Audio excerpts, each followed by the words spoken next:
Salam kerahiman. Kita ketemu lagi. Kali ini saya ingin sharing, ingin mengajak Bapak Ibu untuk membahas tentang sakramen tobat. Tapi sebelum itu, saya mau tanya dulu. Apakah kita sudah menambah frekuensi doa koronka kita? Dalam keadaan seperti sekarang ini, ayo kita doa koronka sesering mungkin. Seperti yang Yesus katakan, tulislah bahwa kalau mereka mendaras koronka di dekat orang yang menghadapi ajal, aku akan hadir berdiri di antara Bapakku dan orang yang menghadapi ajal itu, bukan sebagai hakim yang adil, tetapi sebagai juru selamat yang maha rahim. Sekarang banyak orang yang sedang menderita, bahkan sekarat, sendiri, tidak ditemani dengan orang-orang yang dikasihinya, menghadapi ajal sendirian. Sesuai dengan anjuran Yesus, berdoa koronka. Tapi permasalahannya, kita pun tidak bisa ada di dekat-dekat Dia.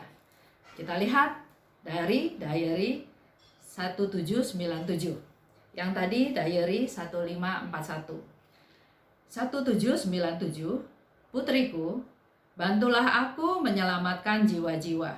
Pergilah kepada seorang berdosa yang sedang menghadapi ajal, dan teruslah mendaras koronka. Dengan cara ini, engkau akan memperoleh baginya pengharapan akan kerahimanku, karena ia sudah dalam keadaan putus asa.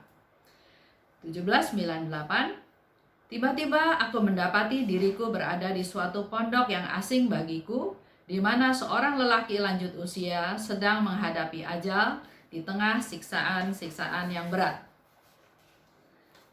Jadi, Yesus minta Faustina berdoa koronka. Faustina pada saat itu juga sedang sakit, tapi dia tiba-tiba merasa ada di suatu pondok. Dan di sana dikatakan lagi, setelah dia berdoa koronka, orang itu meninggal dengan tenang. Dan pada saat yang sama, aku mendapati diriku berada di kamarku sendiri. Bagaimana ini terjadi, aku tidak tahu. Itu yang kita tahu. Faustina sering mengalami juga bilocation, bilokasi. Berada di tempat yang sama, berada di tempat yang berbeda pada waktu yang sama. Jadi, mari para devosan kerahiman, kita lebih sering berdoa, membayangkan, menghayati bahwa kita hadir. Kita berdoa koronka, kita undang Yesus datang, supaya Yesus datang, dia berdiri di antara si sakit dan Allah Bapa, bukan sebagai hakim yang adil, tetapi sebagai Juru Selamat yang maha rahim. Kita tambah semangat kita ya untuk banyak berdoa koronka. Kali ini sesuai dengan rentetan persiapan kita untuk melakukan atau melaksanakan pesta kerahiman ilahi, antara lain juga ada anjuran untuk menerima sakramen tobat.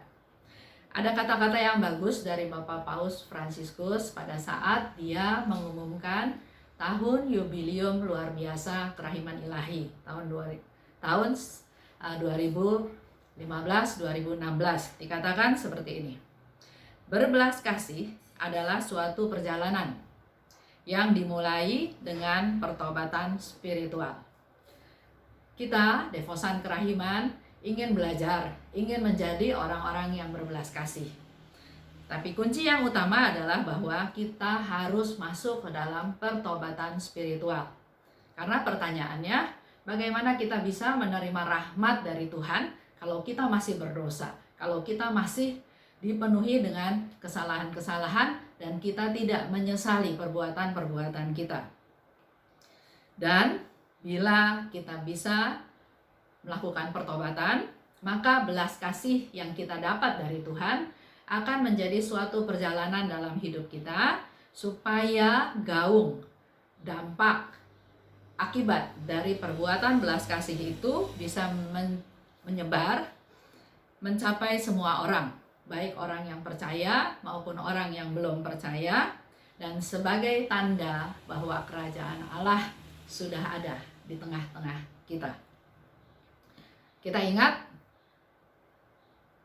ayat dari Lukas 6:36, hendaklah engkau murah hati seperti Bapamu murah hati. Kita tahu ayat ini, kita sudah hafal, Kita tahu tentang murah hati, tentang berbelas kasih, bahkan kita sudah melakukannya, juga mungkin kita sudah menerima belas kasih dari orang lain. Tapi menurut Bapak Paus, hal ini, belas kasih itu adalah suatu misteri. Karena belas kasih adalah sifat Allah yang paling utama. Oleh sebab itu, nggak ada salahnya kalau kita dalam kehidupan kita hari ini dan selanjutnya terus merenungkan, menghayati, memeditasi, mengkontemplasi suatu belas kasih ini. Karena ini suatu misteri yang besar, di mana kita sebagai manusia tidak mampu untuk bisa mengerti. Tapi ayo, kita hayati, kita renungkan bersama-sama. Antara lain adalah melalui sakramen tobat. Karena dalam sakramen tobat adalah sebetulnya suatu pengalaman kerendahan hati. Hanya orang yang rendah hati, yang mengakui dirinya bersalah, dirinya berdosa, merasa tidak mampu, merasa tidak layak, butuh kekuatan dari Tuhan, dia pergi ke sakramen tobat. Dan di dalam sakramen tobat, kita juga menerima kekuatan baru, menerima rahmat baru yang setahap demi setahap Tuhan memampukan kita menjadi manusia yang lebih baik. Pertobatan itu mutlak diperlukan untuk kita semua yang berdevosi kepada kerahiman ilahi.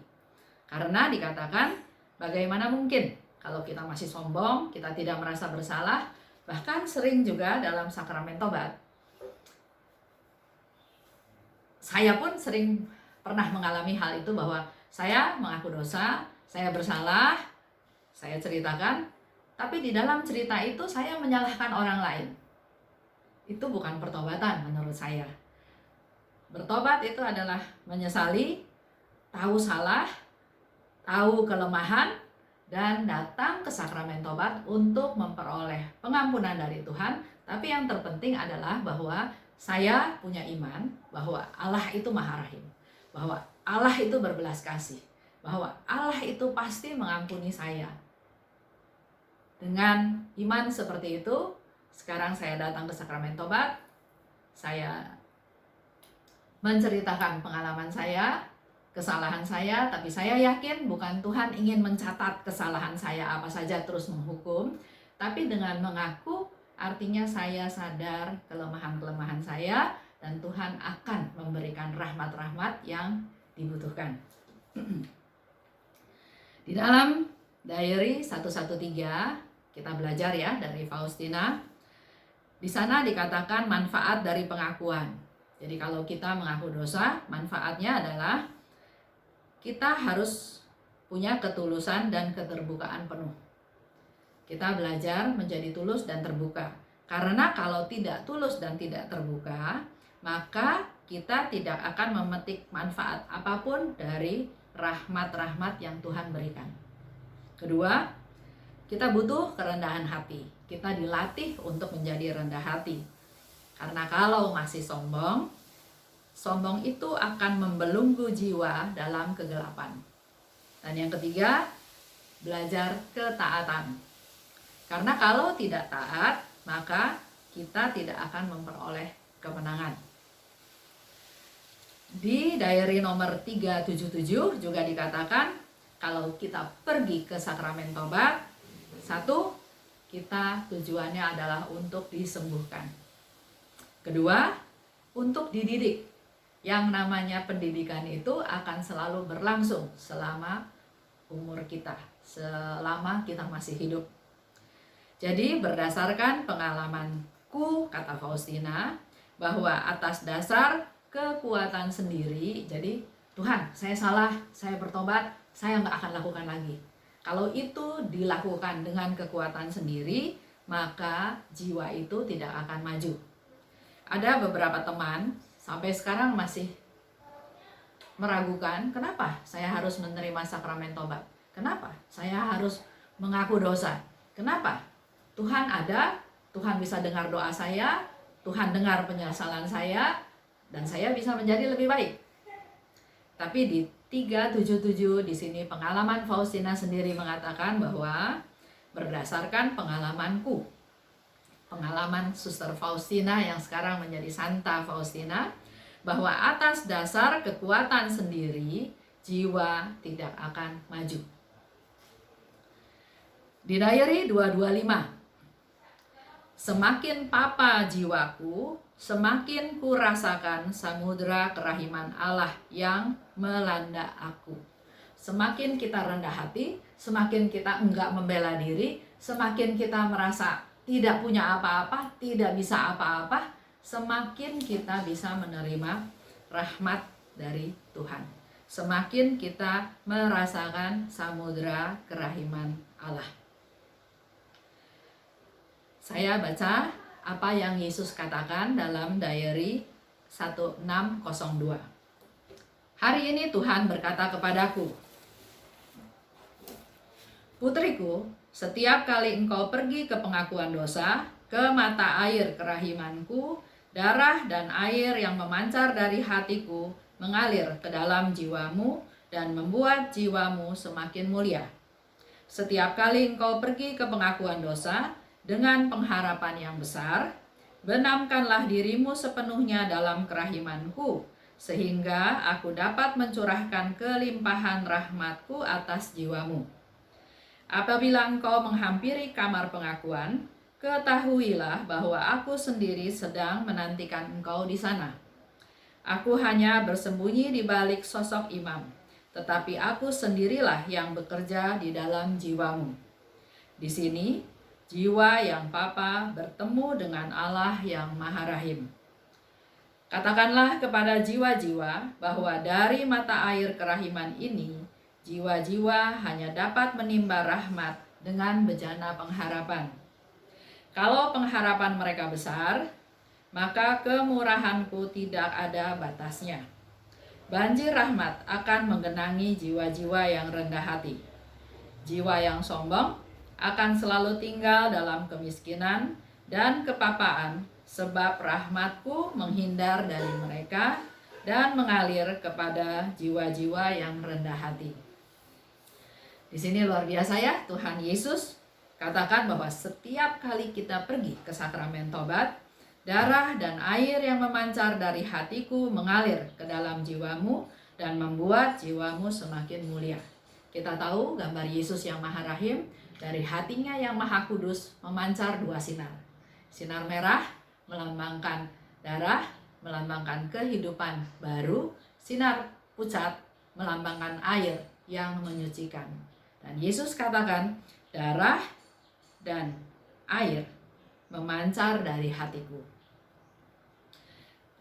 Syarat lain adalah kita harus punya pengharapan yang besar. Kalau pengharapan mereka besar, maka kemurahanku tidak ada batasnya. Kita harus punya iman, kita harus punya pengharapan bahwa Tuhan akan mengampuni saya, bahwa Tuhan begitu Maha Rahim, Dia tidak peduli apapun yang sudah saya lakukan, asal kita datang, kita menyesal, kita bertobat, saya akan memperoleh pengampunan dan sekaligus akan diberi kekuatan-kekuatan baru untuk menjadi manusia yang lebih baik.